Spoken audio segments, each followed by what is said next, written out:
Good afternoon, everyone. My name is Chiang, and as Hiro said, I just got my PhD recently and arrived HRA last month.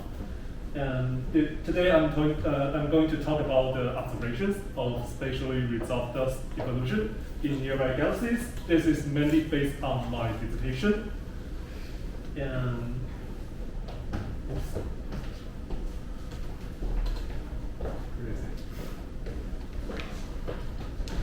And before I start, there's a little bit more about myself. My main research interest is in the observations of interstellar media in the nearby galaxies, and especially the observations of interstellar dust and some work of H1 observation. I'm also interested in dust emission modeling, the Co2 H2 Compression Factor, and radio astronomy in general. I'm currently active members of two collaborations working on nearby galaxies observations, the Z0GS and FENS, and I'm looking to build more collaborations in Taiwan. And also, since I'm a new arrival here, I'm also looking for other collaborations in life in general, like maybe weight training partners or people who can play badminton together. Anyway, if you feel interested in any of the items, you can send me a message or just find me on the 13th floor. Okay, here's the outline. First, I'm going to give an introduction about dust evolution and dust to metals ratio. And in the second and third part, I'm going to talk about our previous works about dust to metals ratio and in single galaxy, in 5 nearby galaxies, and how we deal with the calibration of dust emissivity and Co2 H2 Compression Factor. In the first part, I'm going to talk about our ongoing work about how to push the dust to metals ratio observations to more samples. Okay, let's start with the scientific overview. Let's start with some introductions to interstellar dust. Dust are the solid grains in the interstellar medium, consist of metals, mainly carbon, oxygen, magnesium, silicon, and iron. Their sizes are roughly around 0.3 nanometer to 1 micrometer, and they usually account for less than 1% mass of the total interstellar medium mass. And thus are important because they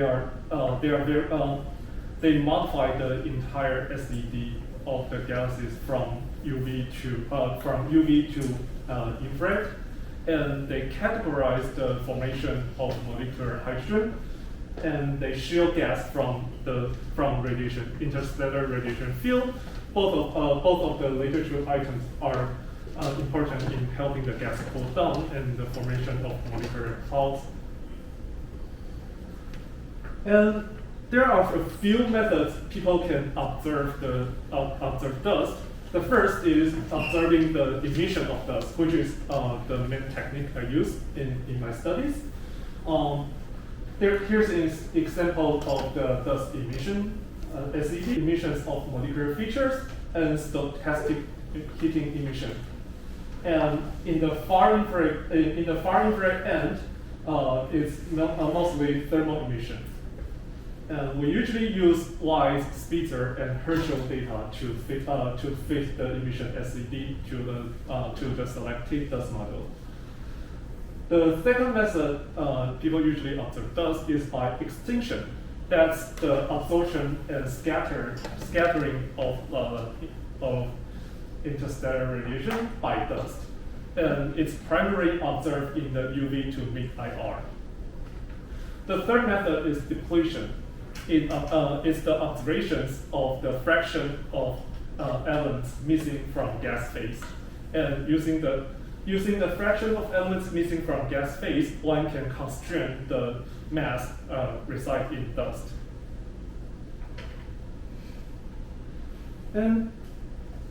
Next, I'm going to talk about the dust formation and destruction.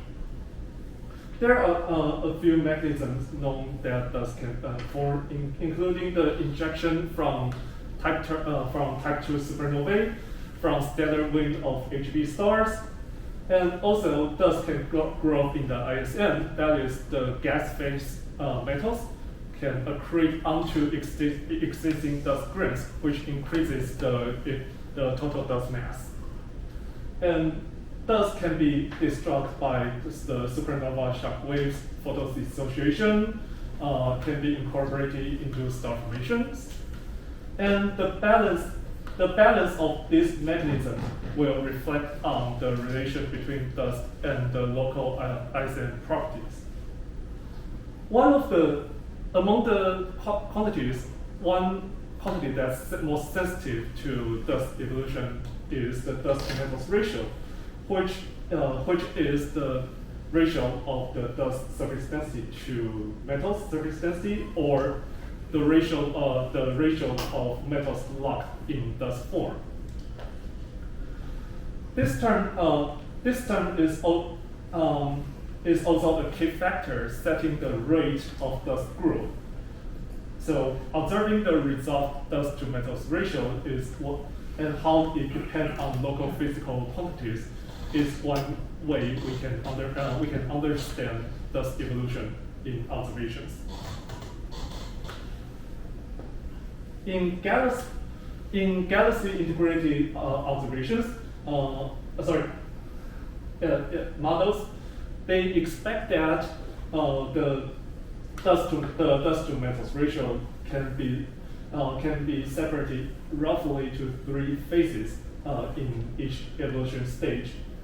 At low metallicity or early stage, we expect a lower dust to metals ratio and roughly constant with metallicity.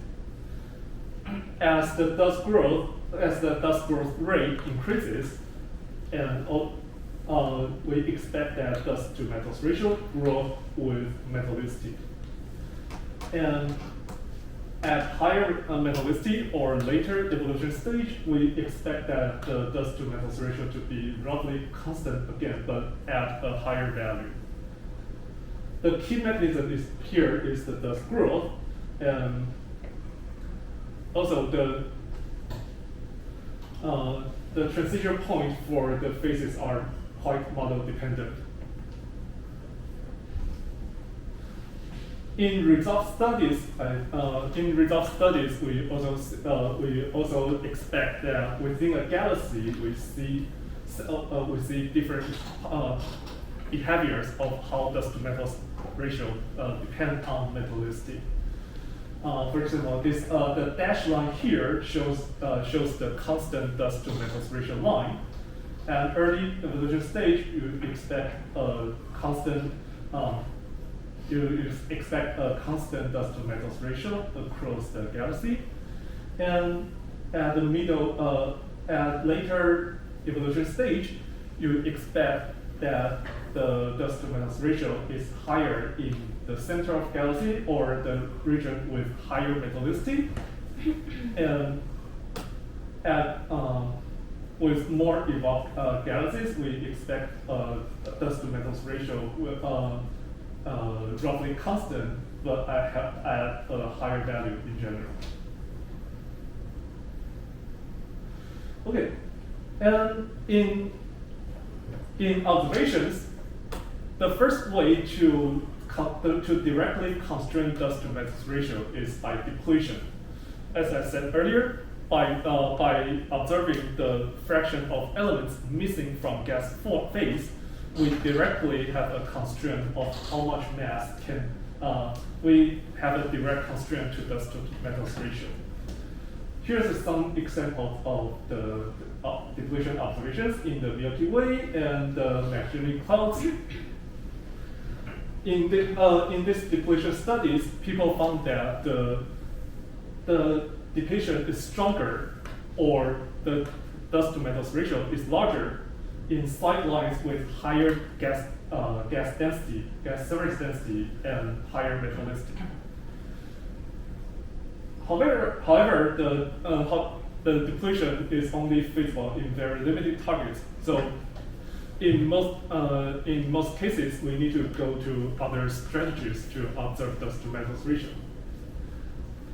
The method we use is to, instead of observing the depletion at once, we observe dust, gas, and metallicity separately and use them to calculate dust to metals ratio. Usually, we use in our case, we use the emission to fit the surface density. We use H1 and CO emission lines to calculate the gas surface density, and molecular emission lines for metallicity. And here are two famous works using this strategy to measure the dust to metals ratio across over 100 galaxies. The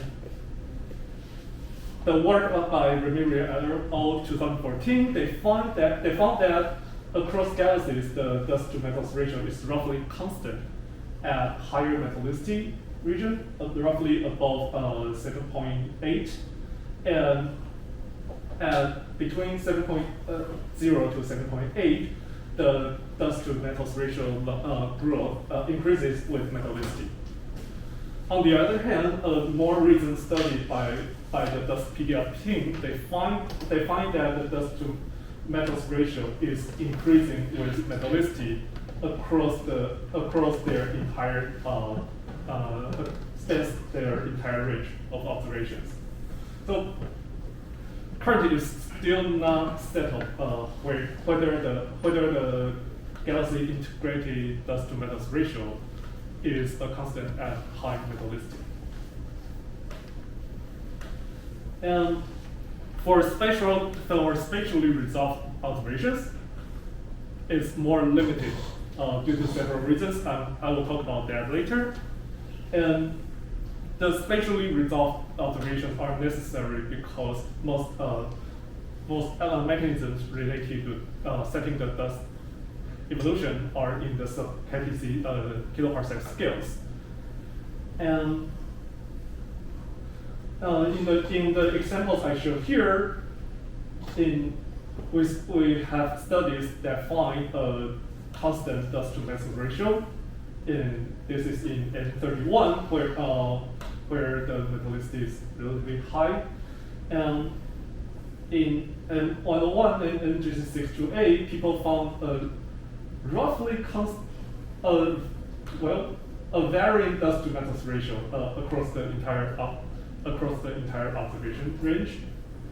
And in SNC and LMC, people find the dust to metals ratio change. The dust to gas ratio change within the measurement clouds, where the metallicity is assumed to be constant. So, which also means the dust to metals ratio changes at a constant metallicity. And on the other end, they also find the dust to metals ratio are higher in regions with higher gas surface density.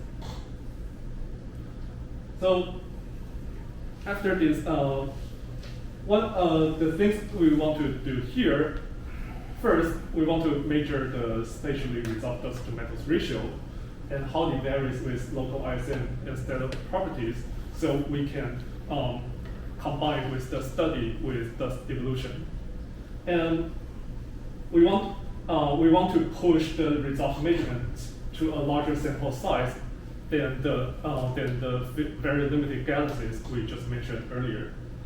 Also, we want to compare our measurements to the expectation from models. Any questions so far? Okay. If not, I'm going to go to the next stage where I'm going to talk about some limitations for observers. Why the dust to metals ratio, why the spatially resolved dust to metals ratio measurements are so limited. Here are four main issues I'm going to talk about. The first is the dust emissivity calibration. The dust emissivity is the term that translates the the observed SED to dust property, especially the surface density. And it's depending on the model you use, it's either constrained by chemical model or depletion measurements or lab measurements. However, it's usually not constrained by the available metallicity in the universe, which means if we just choose one dust model and just analyze dust metal ratio, it's likely that we can get a dust to metals ratio larger than 1, which means the dust amount exceeds the available metals that can form dust. So that's one thing we need to be careful in the study of dust to metals ratio. And just one side note, it's possible that the emissivity varies with dust species and size distribution. Currently, there's no good strategy of how to describe this variation analytically. So we are going to neglect the variation with dust species and size distribution for now. The second part is the Co2 H2 Compression Factor. And just a brief introduction that we need to study dust to metals ratio, we need to observe the most abundant molecule in the universe, that's the molecular hydrogen. However, the rotational lines in cold molecular hydrogen region are not effectively excited. So we need to find other molecules to trace molecular hydrogen. The most common way is to use the carbon monoxide. However, the factor that converts the CO rotational line to molecular gas surface density is the CO2 H2 compression factor. In Milky Way, the value is around 4.3. However, this factor is expected and known to vary. And as you can see here, this is the alpha CO factor plotted with metallicity. The gray dots are the measurements, and the solid lines are some of the predictions that describe how alpha CO could change with metallicity. So as you can see, all prescriptions here has a non-negligible dispersion at fixed metallicity.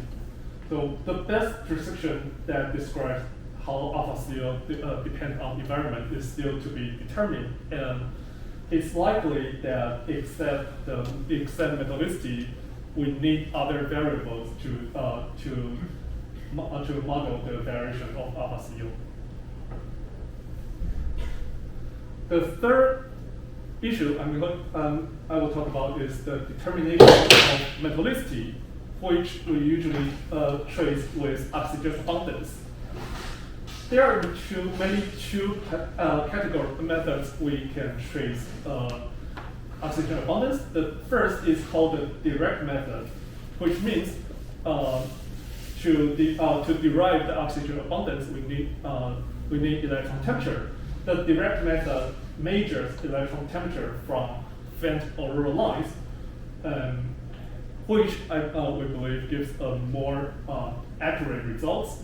However, the direct method is only available in very limited measurement due to the vent auroral lines.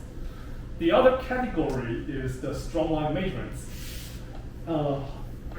However, the strongline measurements is notorious for variations between the calibration method you selected. Here's an example of the strongline calibration method. The horizontal line is the stellar mass, and the vertical axis is the oxygen abundance. And each line here shows a calibration. As you can see, when when people use different strong-line calibrations, the spread of the result can be up to maybe more than roughly 0.5 dex, and the mass metabolicity relation described by each of the calibrations are also different. So that's another thing you need to be we need to be careful when translating the data we see in or comparing results from different studies. And the last part I want to mention is our resolution. Our spatial resolution is usually limited by far infrared data. For example, if we use up to 500 micron observation, then our angular resolution is limited at roughly 36 rsec. In most targets I'm familiar with, I will need to go. The best spatial resolution I can go to is like 2 kiloparsec. So that's the four main category of problems we'll face in the observations of dust to metals ratio. So in the first part, I will talk about the observation of dust to metals ratio in a single galaxy. We started with a single galaxy because we select a nearby galaxy with reasonable resolution. We select one with direct measurements, the method which I mentioned earlier that gives you an accurate measurement of oxygen abundance. And we want to select a target with well-studied gas properties, so we have less problem with the Co2 H2 conversion. And so in this study, we'll focus on how does emissivity and dust model varies, and if we can find a dust emissivity calibration that gives us a reasonable dust to metals ratio. The target we choose here is N101. It's nearby, and we have ASIAA study for it, and it has largest. At least to my knowledge, it has the largest metabolicity gradient within a galaxy, roughly 1.3 dex, roughly from a little bit more than solar metabolicity to 1/10 solar metabolicity. So it's a good it's a good target for us to play to observe how things varies with metabolicity within a single target. And the model we started with is the modified black body model, which has three parameters. That's the surface density, the dust temperature, and how parallel index describing how the emissivity varies with wavelength. And the emissivity we want to calibrate is the coefficient we want to calibrate is the emissivity at the 160 micron. And that, the formula I just showed you is the basic form of modified black body model. As like many other models, modified black body model has its own built-in assumptions. So, and we want to examine. We also examine other forms of modified black body models that make different assumptions where the basic assumptions might fail. So, totally, we examine 5 different variations of MBB in this work. The other 4 we have one with fixing the exponential factor, which deals with possible artificial correlations. And we have one giving more flexibility of emissivity variation at longer wavelength. And one deal with the small grain heating at shorter wavelength, which is not considered by the original modified black body model. and we have a more complex distribution for dust temperature, since dust temperature is likely to be a distribution instead of a single value in kiloparsec scales. And we use a chi-square method with a chi-square calculated with 2D covariance matrix, which considers the interband covariance to improve the accuracy of the fitting.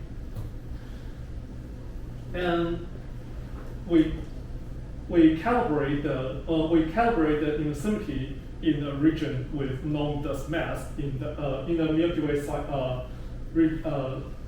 sideline with known dust mass. And after calibration, we find that to recreate the same dust mass with the surface density from the same SED, we need different emissivity values for each different variations, varying roughly 3 times among them. And then we use the calibrated models to fit the SED within M101, plotted with metallicity. Here, the straight line here, marked with max, is the maximum the metal content translate to dust to gas ratio. One thing we clearly see is that the dust to gas ratio derived from the original form of MBB clearly exceeds the maximum possible metal content in M101. So we determined that we conclude that the original form of MBB does not give us a reasonable dust to metals ratio. And among the other 4 models, we prefer the broken emissivity model, which gives us the flexibility to vary emissivity at the longer wavelength. Because it gives us the smallest residual among the rest. And with this broken emissivity variation, we see a nonlinear dust to gas ratio to metallicity relation, which means the dust to metals ratio is not a constant and varies with metallicity across the entire observed range in M101.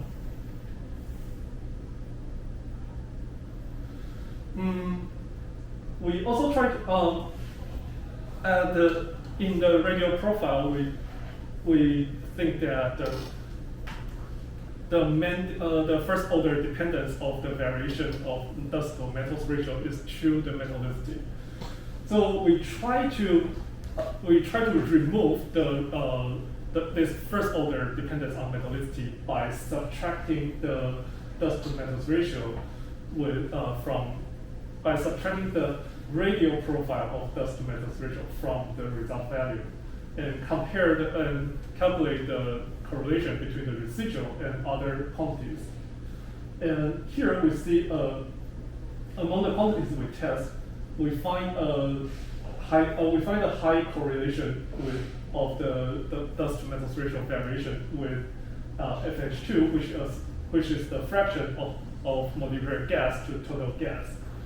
And this quantity is our gas value density tracer here. So in this study, we conclude that the metallicity traces metallicity and density both correlates with the variation of dust to metals ratio in M101. So dust growth is possibly a possible mechanism that causing the variations of dust to metals ratio in M101. Okay. Any questions so far? Do you have any interpretation about why broken power law works better than other group. What does it physically mean? So first, the broken power law in the function form, it separates the emissivity into two parts at wavelengths smaller than 300 micron. It has one the exponential factor beta, and at wavelengths longer than 300 micron, the exponential factor is beta 2. So this means the function from here expect that a single power law approximation is not enough for describing the emissivity. Instead, we need a more complex form. And the first more complex form we can go to after single power law is the broken emissivity. It's a broken emissivity. So beta 2 is larger than beta, or usually larger. Usually larger. Yeah. Steeper. Mm-hmm. Yeah. Okay. And let's see. So the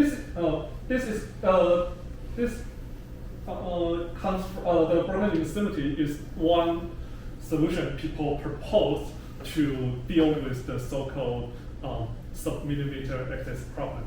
That is in the sub-millimeter region, the SED recovered from the simple body model fittings usually has weaker SED than the observed SED. And there are, to my knowledge, there are two main solutions people propose to deal with this problem from fitting. One is allow implying a more complex emissivity. The other is the cold dust component, or two-component multiplied by bottom fitting. And we didn't include the two-component model here because when we started this, the study by Carl Gordon in 2014 clearly shows that the two-component model creates dust mass that's obviously too much compared to the metal content.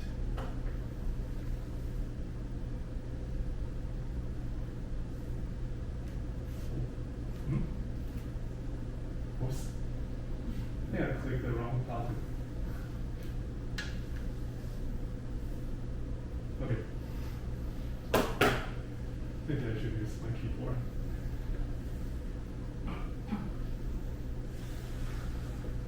Okay. After in the second part, we are going to use we want to use our fiducial dust emission model. That's the one with broken emissivity. We tested in the 101 and deal with other problems. Here, this time we still limit our choice of target galaxies with nearby galaxies and galaxies with accurate metallicity measurements. And we want to test the CO2 H2 compression factor and how it affects the dust to metals ratios here. Here are the 5 galaxies we test. All are within 10 megaparsec, and we have a common physical resolution roughly at 2 kiloparsec. And we choose 4 alpha 0 restrictions to test here.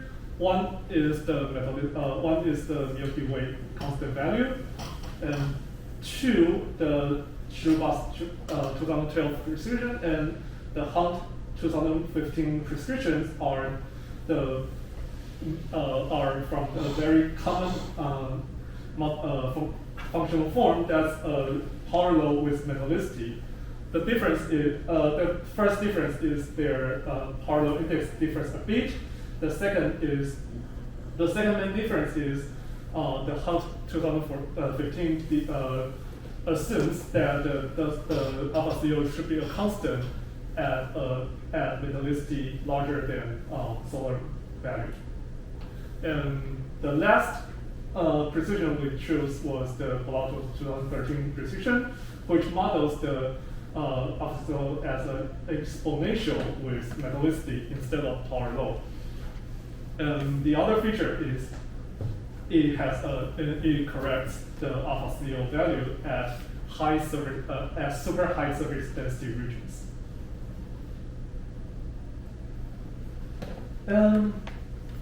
Let me quickly show you our first results. One thing to mention is one thing to remind is from the expectation from simulations and depletions, we expect that dust to metals ratio to have positive or zero correlation with metallicity and gas density. However, when we do calculate the dust to metals ratio here, we found that none of our results really have positive or non-negative correlations in all 5 targets. So especially when we plot the dust to metals ratio with the mid-parent equilibrium pressure, which is our tracer for gas density here. Most prescriptions show a negative correlation with dust to metals ratio and pressure, which means the dust to metals ratio decreases with higher density. And among the prescriptions, the precision that has the weakest negative precision is the Galaxies 2013 precision. And as you can see, the blue points, which is from IC342, has a trend stand out from the other galaxies. If we exclude IC342, then Galaxies precision actually gives positive or with positive correlations with both quantities in the results. So in this test, we prefer Galaxies precision, and it's likely that the reason is due to the correction at high surface density term, which models in the other sets they want to trace with this high surface density term. They want to trace the change of alpha CO with the high velocity dispersion and high gas temperature, especially at the centers of galaxies.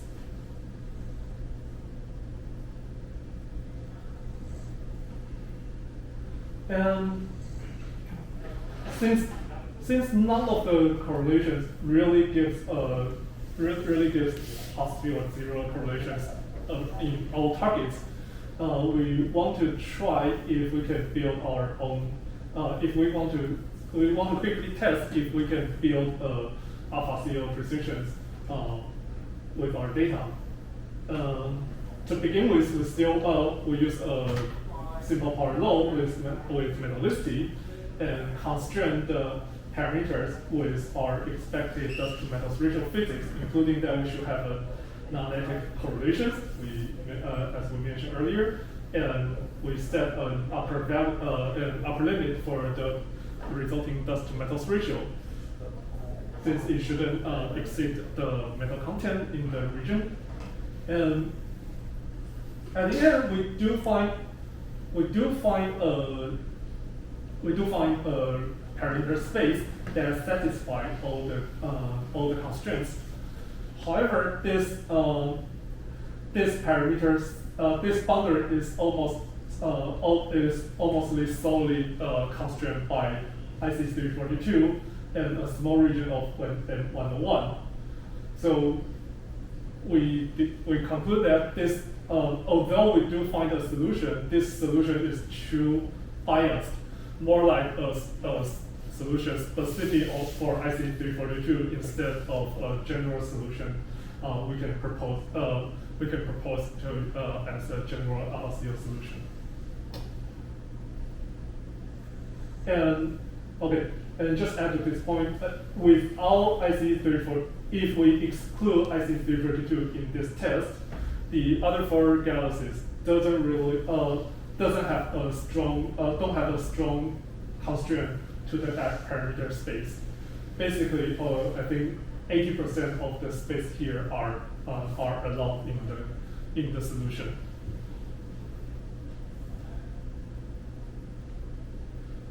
And so, since we didn't have a satisfied ASIAA model built by ourselves, we continue using the results calculated with Bolotto 13 for the analysis.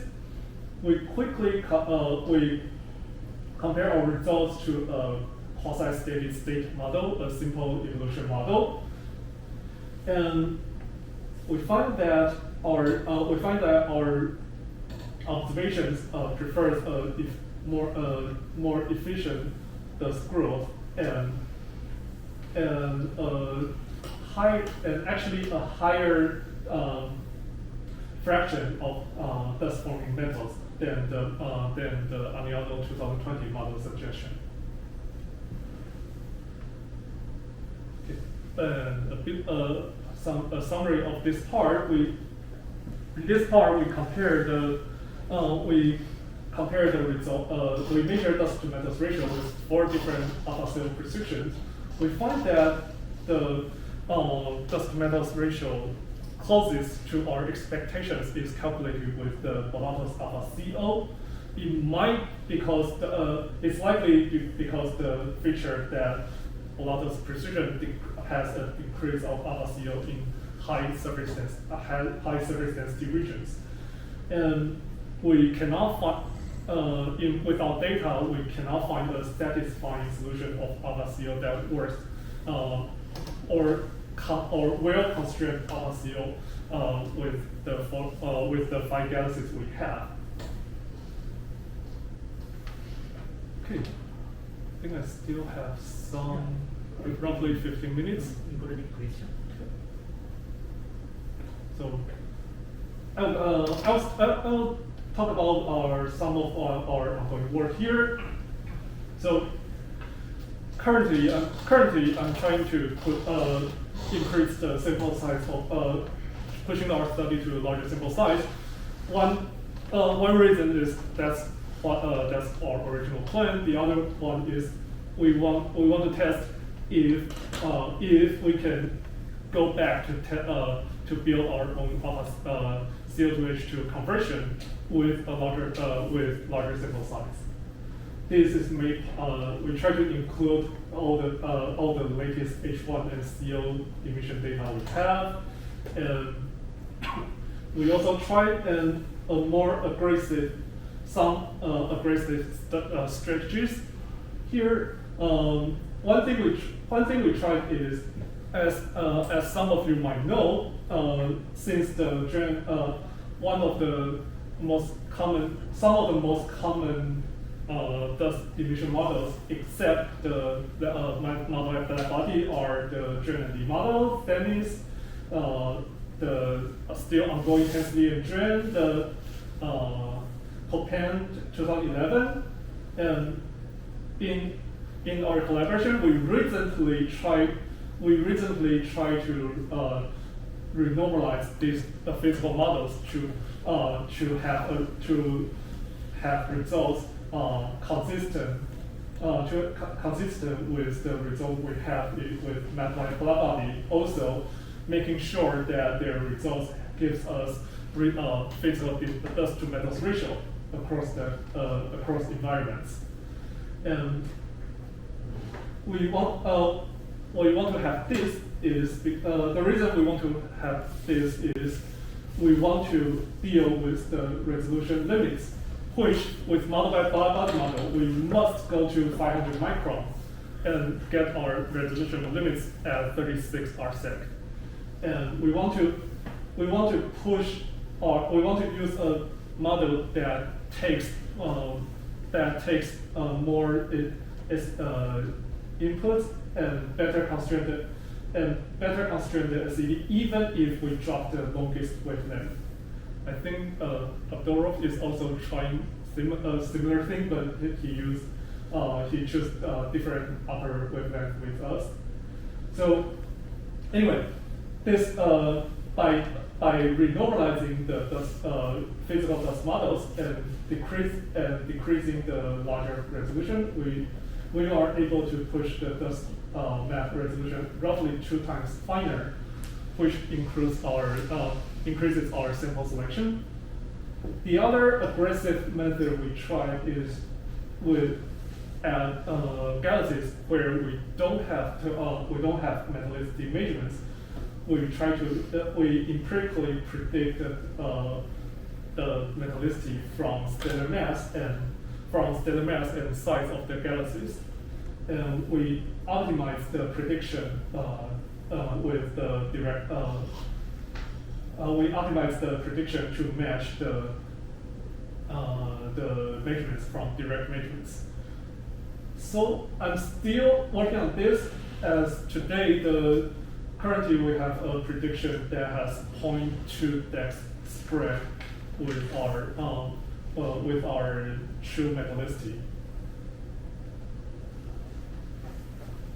So with this we try to push our sample size to 50 something galaxies, 54 maybe increasing later.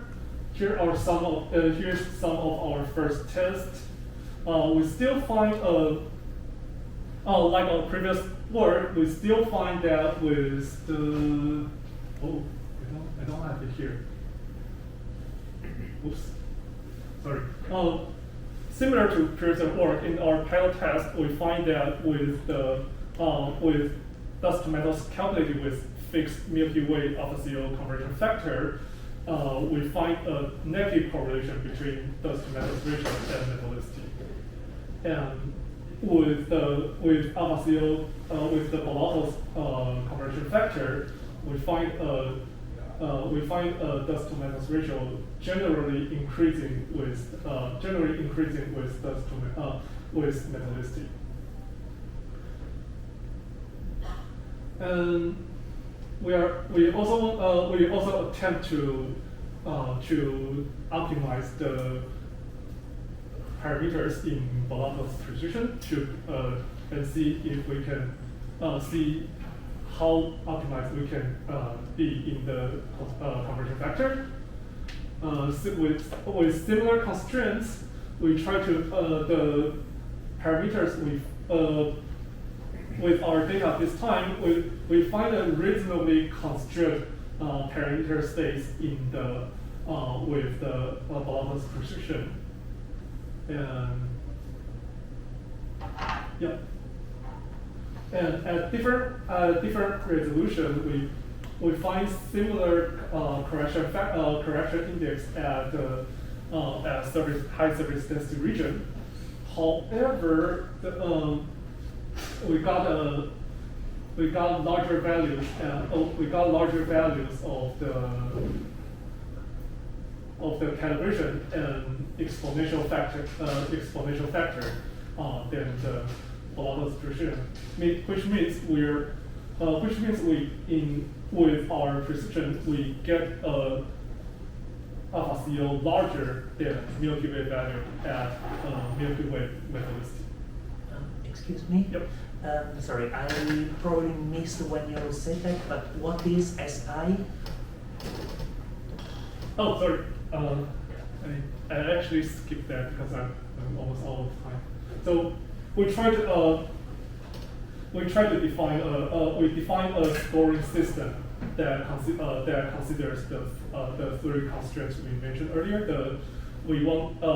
We prefer precisions that has a larger that has a positive correlation between dust to metals ratio and metallicity, a positive correlation between dust to metals ratio and pressure, and we prefer a precision with dust to metals ratio smaller than 1. And so it is a score of how well the model satisfies those three constraints. All right. And we try to give, in this scoring system, we try to give a high penalty to results that gives that is far away from our expectations.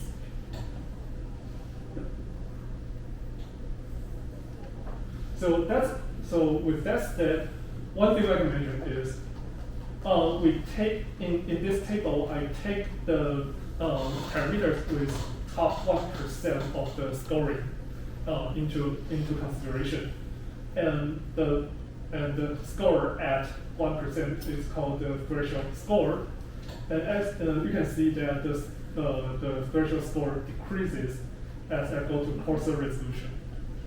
So one thing I currently conclude is because the Bobato's precision works better in higher resolution, and maybe because the correction term tries to catch the decrease of RCO at highest surface density regions. However, as we decrease resolution, the surface density gets averaged, and the effect of catching the high surface density region is no longer effective with the formula here. So we get a worse result at coarser resolution.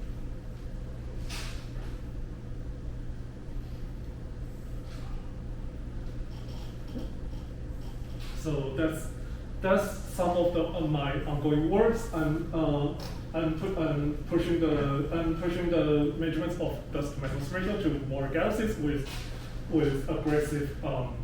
more aggressive assumptions in dust modeling and metallicity, and I'm still working on the data, on recalibrating the data. So the figures you see in the last part might change. Then it's published later. I'm quite optimistic that we can push toward a new formula for the compression factor with this frame, and hopefully it's an optimal formula that considers that better constrains the dust to metals value. Okay. So, and some of our next steps or some of the questions remain in the field, including as I join ASIAA, one thing I want to work on is extending the efforts in combining result measurements with simulation, with dust evolution simulations. And if we think that it has set, one thing we want to find is if we can find an empirical formula for predicting dust to metals from other physical quantities, especially for simulations or high Z observations where the directly observing dust to metals ratio is hard. And some questions we still want to still remaining are if we can a better way to conquer the limits of interresolution set by dust observations, constraining the emissivity variations, and constraining the RCO factor. So I'll stop here and take questions.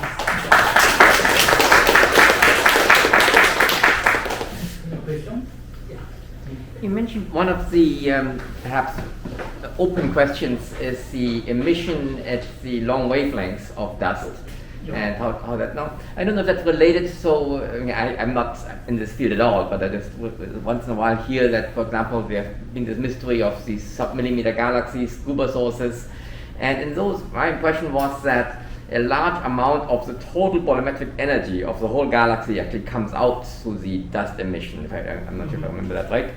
Now, if that is the case, does that, so I mean, I think there are two ways of modeling things. One is if you take dust as a tracer, and you have energy coming in and energy being re-emitted. And the other one is if the dust just changes the whole energetics of your galaxy, are any of these pictures still applicable, or would you need to change even the assumptions going in? That's actually one thing. I think the second part is something we want to do with our data. We want to do with our data set. That is confirming if our emission match up with the energy absorbed from dust. So if that doesn't match, I think the first thing I will have in mind will be the problem in dust emissivity, which that was could be instability. As I'm thinking, when you have a regime where all the energy starts being lost in dust, the dust cools everything around it. Can that cause the formation of more dust? Could this be a runaway process? Initially you say, oh, dust is a balance between obviously formation and destruction. Could it be that there is some threshold above which the whole system just keeps forming more dust, and that equilibrium just saturates, and everything turns dusty? Or is there such a possibility that everything can just go non-linear? I think it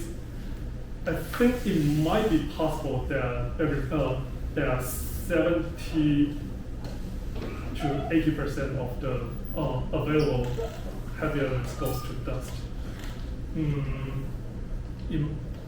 At least I see some of the regions going to as high as dust metals like 0.7 or 0.8. But that's still roughly 1% of mass in the interstellar. Roughly 1% of mass in the interstellar medium. 1% of metal mass. 1% of ISM combined, like combining hydrogen and helium. Sure, of course. I mean, there's only so much metal. All you can do is get. But 70% of all metals are in the dust. If the highest amount I see is like roughly 70%. Of all metals are in dust. Yeah, and currently the average value I see is roughly 40 to 60%. So I think reaching to the upper limit, if everything goes to 70 or 80%. I don't think that will be a major change from the current situation. Two questions. First one is that you mentioned about the resolution of the observation for the far infrared. But if you use your source is all nearby galaxies, so if you use the scuba too, you can image the 850 and 450 micron with the resolution of 15 arcsecond and 8 arcsecond, which completely different, much better resolution than the partial. Why you don't use that data? One reason is I'm still.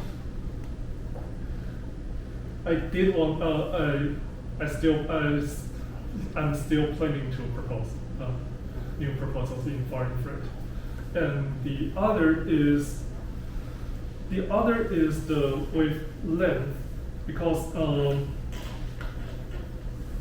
unless I can get multi-band observations with radio astronomy at the same time, for example, I will need to make assumptions in dust temperature or radiation field to fit the dust surface density, which is not something I want.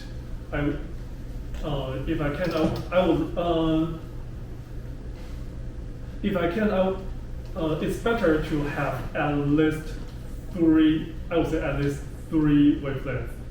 But if you combine Herschel and JCMT Scuba too, Mhm. I mean, that you take out 500 micron Herschel, but put the 450 and the 850 micron JCMT image, Scuba 2 image, then you can get the better resolution from the Herschel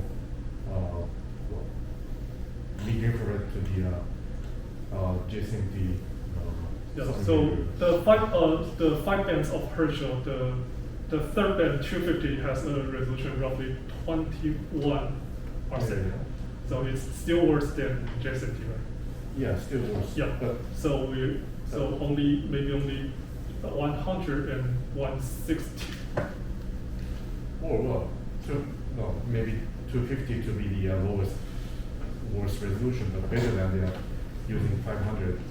Or your method you mentioned about the 500, take out 500 and the model dependent SED feeding you mentioned, right? Mhm. But why don't you put the two additional data point for the JCMT, which is not model dependent but the actual observation? Actually, we didn't consider that.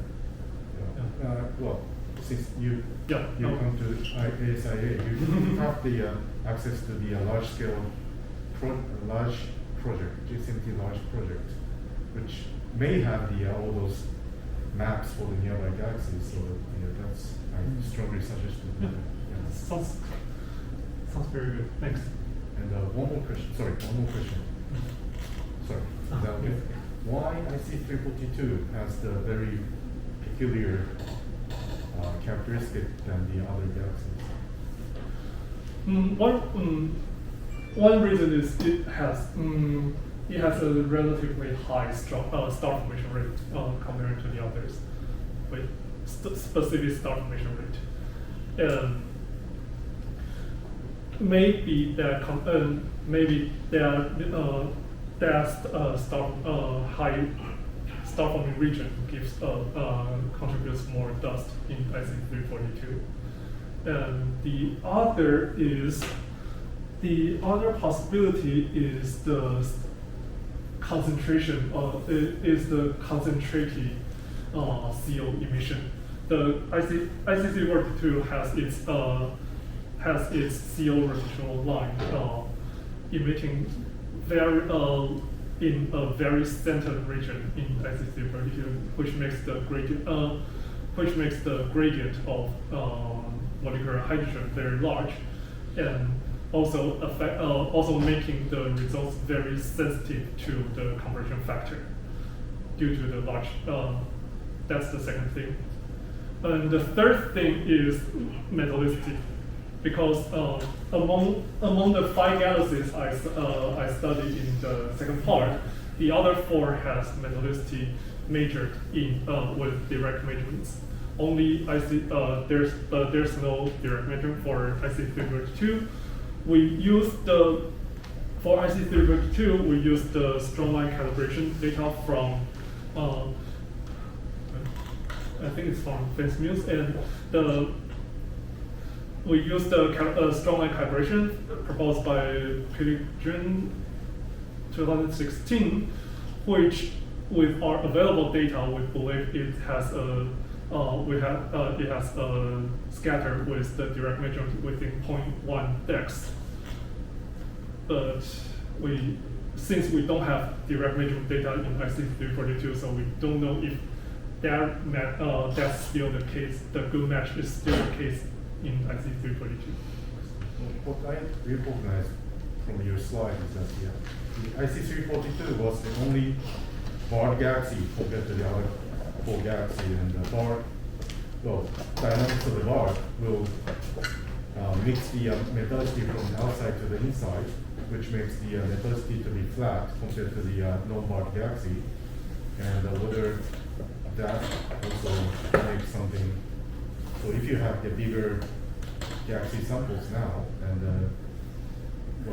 I recommend to check out the barred galaxy and non-barred galaxy to make it something very different from that.